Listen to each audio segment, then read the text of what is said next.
Okay guys, now this is my yummy meatloaf family recipe. It's not something that I've seen anyone have anything like, but it's absolutely delicious. So the first thing that we're going to do is we're going to preheat your oven to 350 degrees as you're getting ready to prepare your meat and all your fixings. Next thing you're going to do is you're going to take 3 pounds of lean ground beef. Now this is designed for a larger family of 5 to 6, and with possibly even some leftovers. If you have a smaller family, of course you can have this recipe and it'll work out just fine. But this is 3 pounds of lean ground beef, and for time purposes I went ahead and chopped up 2 medium small onions. I coarsely chopped them. If you like onion, the taste of onion, that works. If you don't like it as much, you can make them smaller, and if you don't have onion, you can also substitute it if you have any minced onion seasoning. That'll work as well. You'll use roughly about a 1/4 cup of that. The next thing you're going to do is you want to make sure that you have a 9 by 13 pan that you can put this in. Now you will want to grease it, and we'll do that here in a minute. I like to use olive oil. You can use butter, margarine, whatever you prefer, but extra virgin olive oil is what we're going to do it with today. We've got salt and pepper, garlic powder, onion powder, pretzels. Now you can use breadcrumbs, you can use other chips. Chips actually add a lot of good seasoning. I really like pretzels though. That sourdough absorbs a lot of flavor. So as you're eating it, it just tastes yummy. And what we're gonna do is we're gonna crunch them up. Now I can tell you sometimes if you don't know the pretzels are in there and you cut into it, you can kind of pull back for a minute because of the shape. Now the other ingredients, we're gonna use some minced garlic, the fresh squeezed, and then a 1.5 cups of milk, 2 packs of Hidden Valley Ranch seasoning, and 2 eggs. We're gonna go ahead and get all of this in a bowl, and we'll get this started for you. Okay guys, so we've got our ground beef right here in this big bowl, which you do need a big one for this one, and then we're gonna go ahead and dump our onions in here. Get those all dumped in. We're gonna go ahead and add some pepper. This is fresh ground pepper.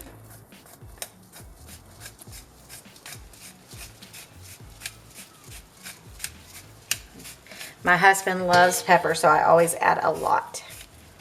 And I guarantee you he will add more when he gets it on his plate. Then we're going to add some sea salt. Now, I'm going to leave the salt up to you to taste, because there is some salt that's in the pretzels as well as in the ranch seasoning, and we don't want to over salt it. The next thing we're going to do is we're going to put probably about 2 teaspoonfuls of garlic powder. I like garlic. And of course, this is your kitchen that you'll be cooking in, so you get to decide what you would like to do. If you don't want that much, you remove it.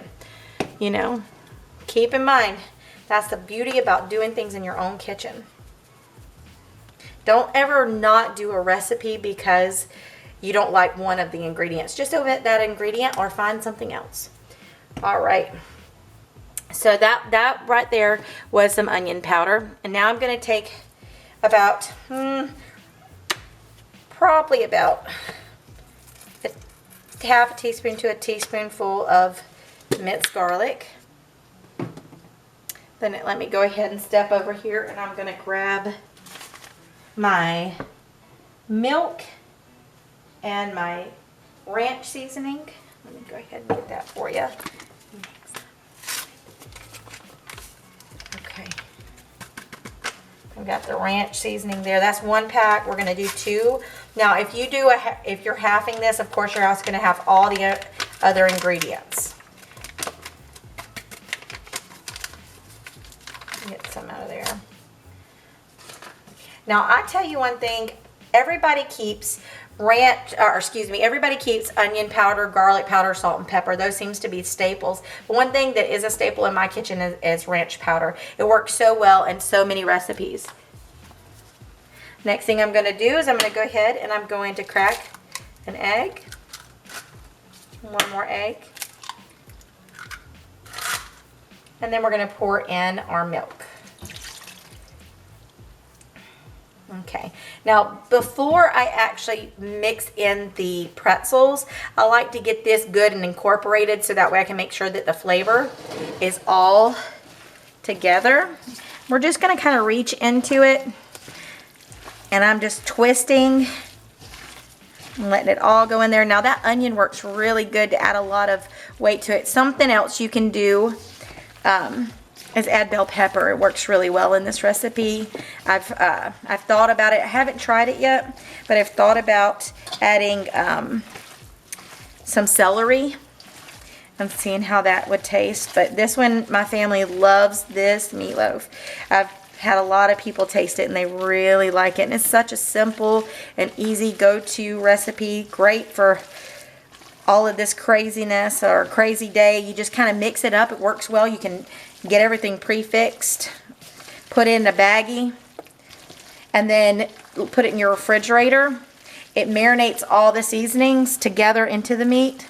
And then when you get home and you say you're in a hurry that day, you know it's going to be a rough day, you got to go to ball practice or something, then you turn around and you just take the mixture and put it in your pan, pop it in the oven, and finish getting ready so you can have a nice warm dinner, nice good yummy belly experience there.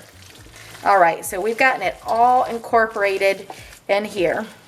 And so what I'm going to do now, and I'm going to go ahead for time purposes and turn the camera off and do everything off camera. I'm just going to crunch up those pretzels. Now that pretzel, that's a 16-ounce bag of pretzels. I am going to use the whole thing because I want to make this big. And the odds are I'm probably going to even get another smaller Pyrex container. Typically though, if you're not going to use the whole bag, or if you're just using a smaller amount, you won't need another Pyrex. It just depends on how much breading you want. I like to stretch this because my family loves leftovers. So keep in mind, you have a lot of flexibility as far as the amount of bread that you put in here. Okay guys, so what I did is I just emptied the bag of pretzels into a regular old baggie. I think this is the gallon size, and then I took a mallet with the flat side, and I just have been crunching them out just like this. Now you can also make them more crunchy or less of a pretzel look if you wanted, but to be honest, I like how it holds a little extra flavor when there's some pieces. And I went ahead over here and I went ahead and greased the pan with some Palm nonstick cooking oil spray, olive oil, extra virgin. Now I love this because I assume you just refill it with some olive oil and it'll work out well, so you're not wasting your money. Now let's go ahead over here and we're going to dump this into the mixture. So there's quite a bit in there. We're just going to get all that we can. Set this aside. Okay. And we are going to start incorporating all of that breading, whatever breading you decide. We're going to incorporate it into the meat. Now, I like to use a lot of breading, and the reason for that is it really is a great way to stretch it. So if you're trying to budget, or if you have a large family, this is a great meal that you can really stretch out and have leftovers. I can tell you this much: if you like meatloaf the first day, you're actually going to like it even better the next day. The next day, I guess it's had time to rest and absorb all the flavor, and I can tell you that's my favorite time to eat it. So I'm just going to get this all mixed up in here. And then what we're going to do, our oven's already preheated to 350. What we're going to do is we're going to put this into the pan. Now, I want to say that we may need another pan because this is quite a bit. And normally I was thinking, for some reason I was thinking we had 2 pounds, but this was 3 pounds in the beginning. So I do believe we're going to have to use another container. But I really love it because it means we're going to have extra, and it'll actually make roughly about 2, maybe even 3 meals for some of us. Depends on how hungry them boys are. All right, so now that we've got it all good and incorporated, you'll see there's chunks of stuff. We're going to just take a big heaping and put it into our pan that's already been sprayed with that olive oil. We're just going to keep filling it up until we get it up to the area that we want. Now keep in mind, this is going to have some oil from the meat, some grease from the meat come out of it. And so you want to make sure you don't fill it up to the brim because it will overflow in your oven. So I'm just going to get it all packed in here. Now I'm not really sure. I should have probably thought about this ahead. I think that I'm probably going to add some type of topping to it. More than likely it's going to be some tomato paste. My family likes the tomato paste a little bit bitter, not with no sugar. I actually like it with the sugar. But what you can do if you like it a little bit on the sweeter side, you could use ketchup to make it easy, or you can take some tomato paste and mix it with garlic powder, onion powder, put some brown sugar in it. You can really do it up, Italian seasoning. I think we might be able to get all of this to actually fit. I'm really surprised there. There was so much, but it's got that big old container. Get in here and get this little last bit.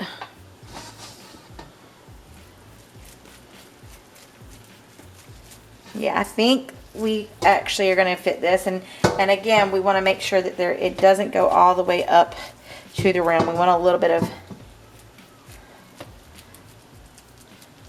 leeway so that way as it begins to cook and the grease gets in it.